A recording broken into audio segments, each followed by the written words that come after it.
Today's episode is brought to you by Mazars. SoundCartel.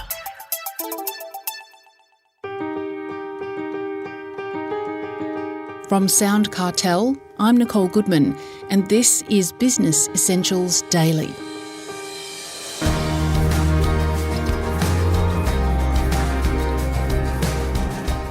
Nicole Kidman has had one. Celine Dion has also had one. So has John Travolta, Katy Perry and Lady Gaga. They've all ordered couture cakes from Paris Cutler, who climbed the dizzying heights of success with her Planet Cake enterprise. It spawned a high-rating television show on Foxtel, a series of how-to books, and the largest cake decorating school in the Southern Hemisphere. It wasn't all roses, though. Paris nearly went bust during the GFC, until some timely advice helped turn it all around. First, Paris takes Chris Ashmore back to the beginning when she wanted out of corporate life and to do her own thing.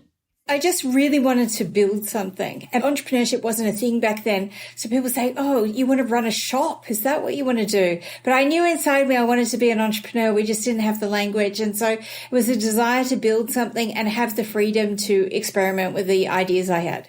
And cakes just happened to be the business model that you were looking at.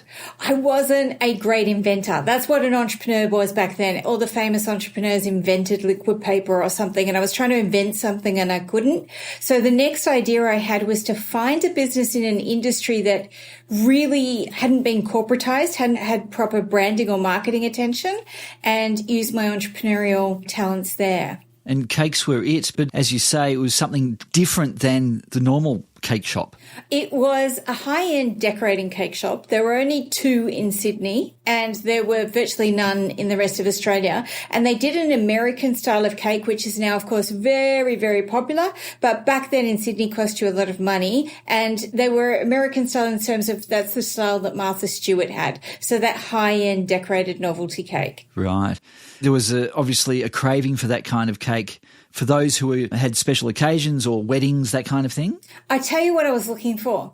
There was, but they didn't really know it yet. What I found during the course of my own wedding was that I got a great cake. It cost a lot of money, but the customer service was terrible and the design was a little bit kind of unfashionable. And I thought, what if we changed those things? We could end up with really high net worth customers that aren't getting that sort of service or that sort of fashionable branding right now. So they didn't know what they didn't know, but I was going to show them that they needed to have our cakes. And you showed them, and the first few years, it just took off.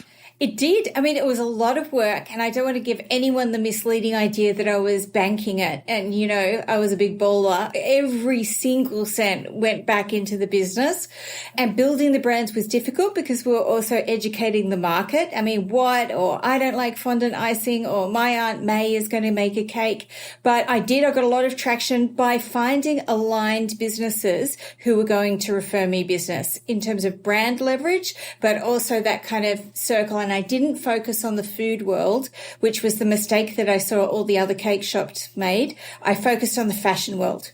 So I focused on wedding dress designers and high-end couture fashion designers. And I went to Fashion Week with my little cakes. Everyone thought I was a bit of a mad, lady, but they loved it because I'd say, let me replicate some of your designs in cake. And so I formed all these alliances and they referred me all of their celebrity clientele. Fantastic.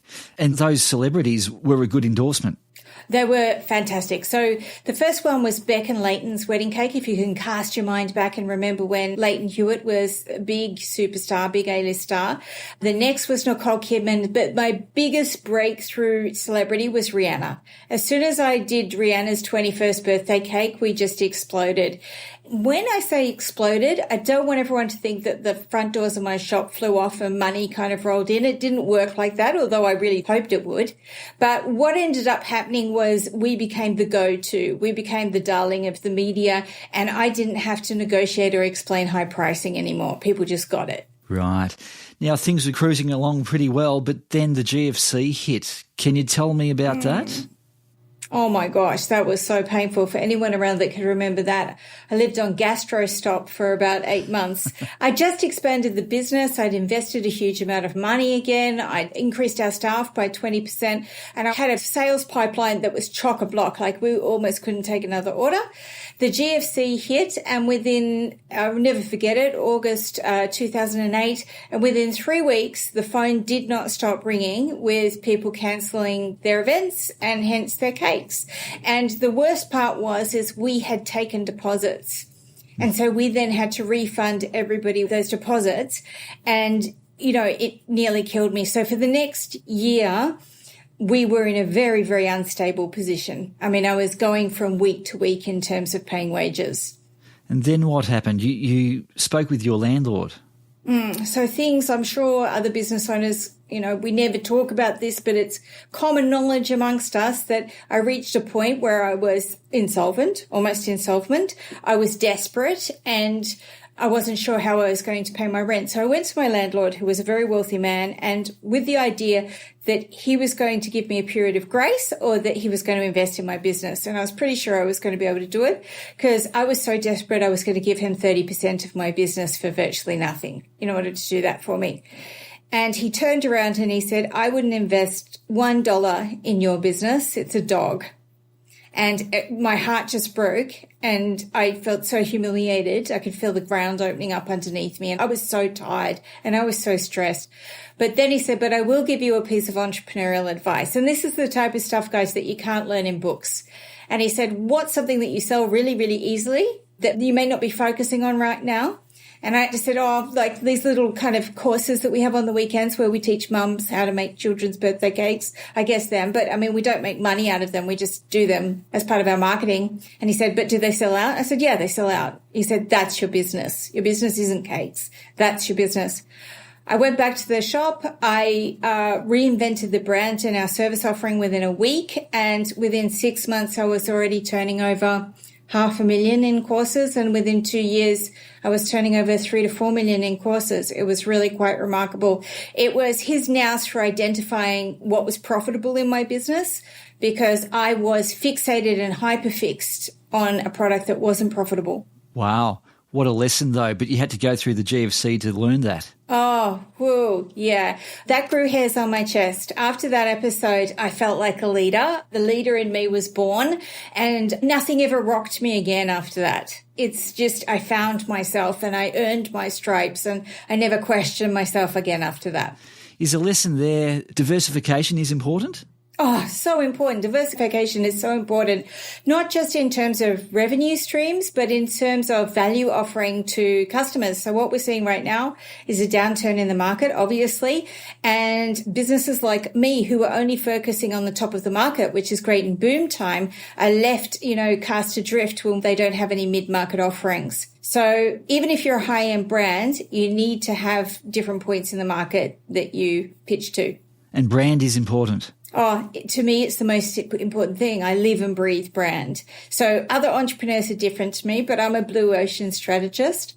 And so my belief is, and I've proved this time and time again, not just with my own businesses, but with businesses I turn around. If you can find the raving fans in your saturated market, you can go and dominate in a saturated market space. Meaning, if you have brand, you don't compete on price and you don't have to focus so much on selling because the brand sells for you. In terms of cake making courses, I mean, they're high end as well. Who did you realise you were marketing to? Oh, yes. Always the assumption is the mother of all. So these little courses, I thought, mums staying at home would like to make them with their kids, to make their kids' birthday cakes. So I started marketing to mums at home. And before I knew it, no mums were turning up. It was a completely different customer that was turning up. It was corporate women, really high end with a lot of money to spend, and some corporate men looking for a stress release and basically occupational therapy. So I totally reinvented the pitch. The children's cakes were completely gone, replaced by kind of gender neutral, fashionable cakes. And we really, really focused on the customer service. So creating an oasis away from their stressful work. And we just boomed. Fantastic. Now, eventually, you sold the business. Any lessons from that? Oh my gosh, so many lessons from selling my business. First of all, don't think that you're not going to want to sell one day. I thought I'm never going to sell, or I'll give it to my kids. You will want to sell one day. Second thing is start 2 to 4 years ahead from when you think that you're going to want to sell, meaning always be prepared to sell. Start engaging the resources that you'll need and hire experts to sell, and then know that it's probably going to take 6 to 24 months to sell your business after you start the process. Start planning now. Correct. Now, well, you've achieved a lot, Paris, but you're still young. What are you doing these days? Oh my gosh, I have the most wonderful time these days. I still own businesses, which I adore. I still consult. People can reach me via LinkedIn, Paris Cutler. But my favorite job these days is the global ambassador for a VC fund called Zadazi, which operates out of the States and helps startup female founders with self-doubt and achieving their BHAGs and eventually VC. And we run quite a few events in Sydney and elsewhere around Australia, which are free. They're great fun. That was Paris Cutler.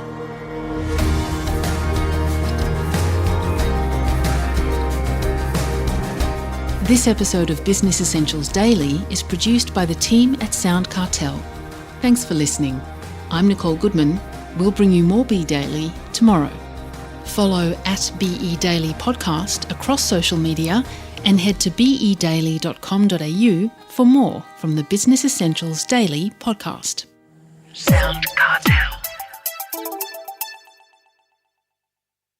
This episode was brought to you by Mazars.